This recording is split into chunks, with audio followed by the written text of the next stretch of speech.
of you that have gas cylinders at home, please, this video is very important for you if you don't want something bad to happen to you. How many of you have seen those gas explosion videos on social media? Somehow you say, thank God it's not me. Who told you it can't happen to you? Today we are going to be educating our viewers about gas safety. This gentleman has come all the way from Plateau State to come tell us about gas safety. Imagine you just finished cooking and this thing is not switching off. So what will you do? Bringing a phone close to the gas, is it bad? It's not too safe to bring the stuff closer. Leakage is the first thing that causes gas explosion from cylinders. If you see your gas producing foam like this, it's obvious that there is a leakage from this valve. You know, normally gas doesn't smell on its natural state, the way it's produced. But I do perceive gas. No, that is an odorant added.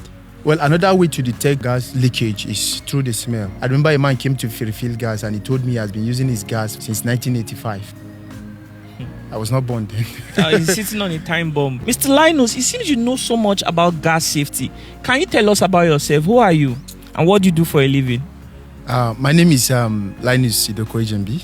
I'm a gas safety expert. I'm into the training, you know, both online and offline, you know, on every level of the business, whether retail aspect, the plant level. You mean you do gas training for a living? Yes. What is the most common thing that causes gas explosion in Nigeria? Well, the first thing is leakages. I get it. Leakage is the first thing that causes gas explosion from cylinders. Are you getting it? So if a leakage is not detected, it can easily lead to gas explosion. So how do we detect gas leakage? Okay, so I'm going to show you how to practically detect gas leakage if you use counseling. So this is a detergent, like any detergent in the house, and you just get like water you see here, then you add a little, you know, detergent to it. That is all. So the first thing is to use this soapy water to spray it on the valve. We call this the valve. So what are we doing now? So we are trying to detect a leakage from a cam cylinder. This is a cam cylinder. And the first thing, we need to start checking it from the valve. By using the soapy water, you make sure you get it there, make sure you puncture just the cover. So this is it. You spread it around the valve.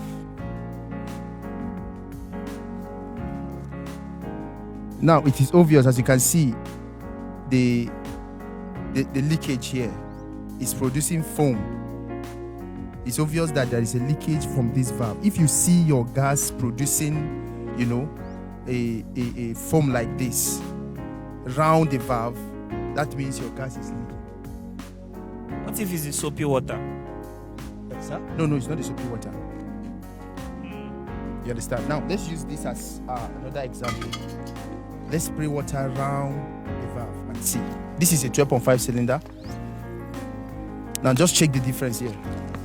You can't see any, you know, bubbles coming out from any of the side. Yeah. Now take a look at this. Look at sound. Yeah, it's still coming out. It's still coming out. So wow. It's danger. So you need to be retight. You need to be worked on. Okay. You understand? They have to fix it. They have to fix it. Okay. So that is the first method of checking for your leakage if you have a cam cylinder. Then if you have the 12.5, you do the same thing. You spread it around, you understand, or on the top of the valve. This is okay. The gas can be leaking from the top of the valve or from the side of the valve. You understand? So this is okay. While the top of the valve is okay, but the side, as you can see, look at it, gas is seriously coming out. You understand? So you need to be worked on. So do you know the most surprising thing right now? I just bought this cylinder.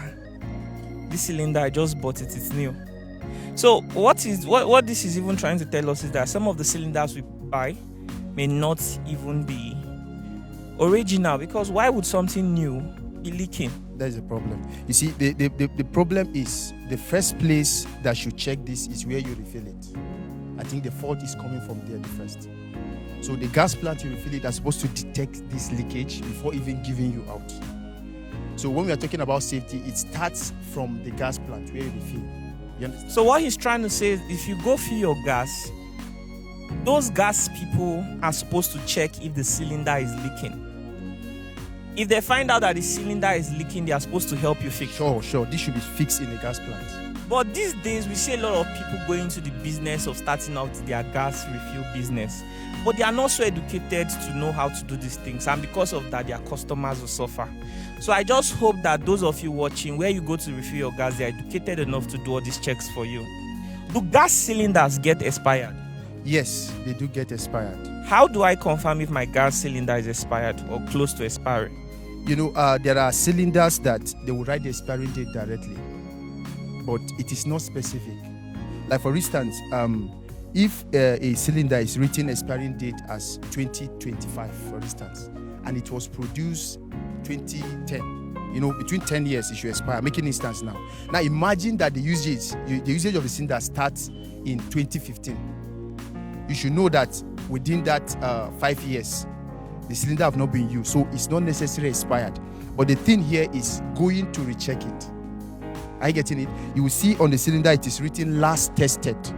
So the normal thing that happens in Western world is that they have centers where they can go to retest the cylinder.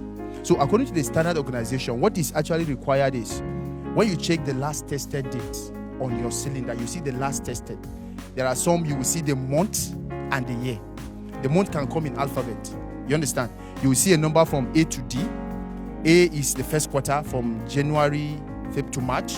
Then B is from April to just like each quarter of the year. You understand? Then the year will follow suit.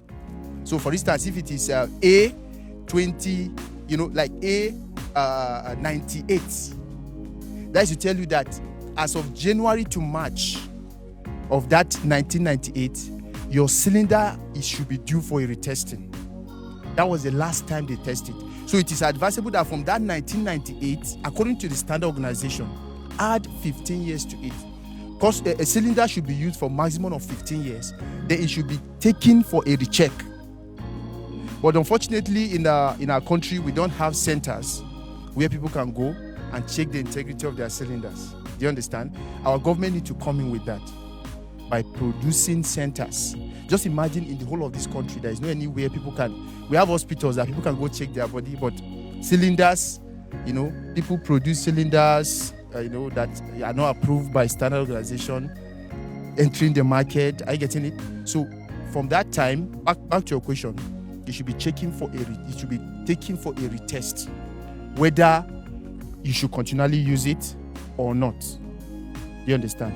So that is it about the expiring date of a cylinder. It's not actually straightforward because of how I analyze the date of manufacturing and the time of the expiring date written on it.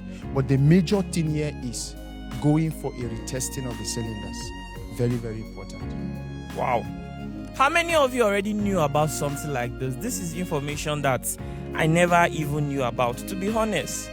Which means that I've just been careless because I never knew that this was a good way to test if your cylinder was leaking. So what will make a gas cylinder to leak? Is it because of usage? No. So like if you say you just got this, right? It's possibly from the company. The valve was not well tight. You need to apply thread tape. Like when you take it to the gas plant now, what they should do, since there is gas inside, you understand? Of course, I can do that. They can remove the gas, then apply thread tape and tie it back with the vice. So that is majorly what I do, like if I have a situation like this. Oh my goodness, I never believed that was just the best way you can detect leakage in gas cylinders. What is some other common thing that we ignore that could potentially lead to fire hazard? Well, another way to detect gas leakage is through the smell. You understand? Normally gas doesn't smell on its natural state, the way it's produced. But I do perceive gas smell. No, that is an odorant added. Oh, that's an odorant. Yes. Oh. That's an odorant added so that it can create awareness that I'm coming out. We call it ethyl mercaptan. That has been added to the gas to make it smell. I'm just hearing about this for the first time. So gas is odorless in its natural... Yes, natural state. Natural state. It doesn't smell. But humans were so smart, they had to add Add what? What's that thing called? Odorant. An odorant. We call it ethyl maker paint. So once you are able to perceive that, you know that that is an indication that there's It's a gas smelling. leakage. So you need to gas is be smelling. aware to check where it is leaking. You make sure you make sure you switch it off from either your regulator, or if it is your cam cylinder, you open everywhere for ventilation. You understand? To make sure you know where it is coming from, not lightening anything, not igniting anything. Very important. I hope you guys are hearing. Sometimes you'll be perceiving gas at home, but you tell yourself, my gas is switched off now. It's properly locked. Why am I still perceiving it? There's a very high chance that your gas might be leaking. And to be honest, a lot of people, their mind don't even go there. At all. Some people, when they think of gas leakage, they don't really know that your gas can be off and still be leaking. Am I right? Yes, it can. So I hope that this video gives you all the clarity you need to keep yourself safe, because we've seen videos on social media. As small as this cylinder is, it has brought down properties. Properties worth millions and billions of naira. It has caused the loss of lives. So fire safety is something that Nigerian government should be putting into so much funding for sensitization. So what are some other common things that we take for granted that could potentially lead to fire hazard?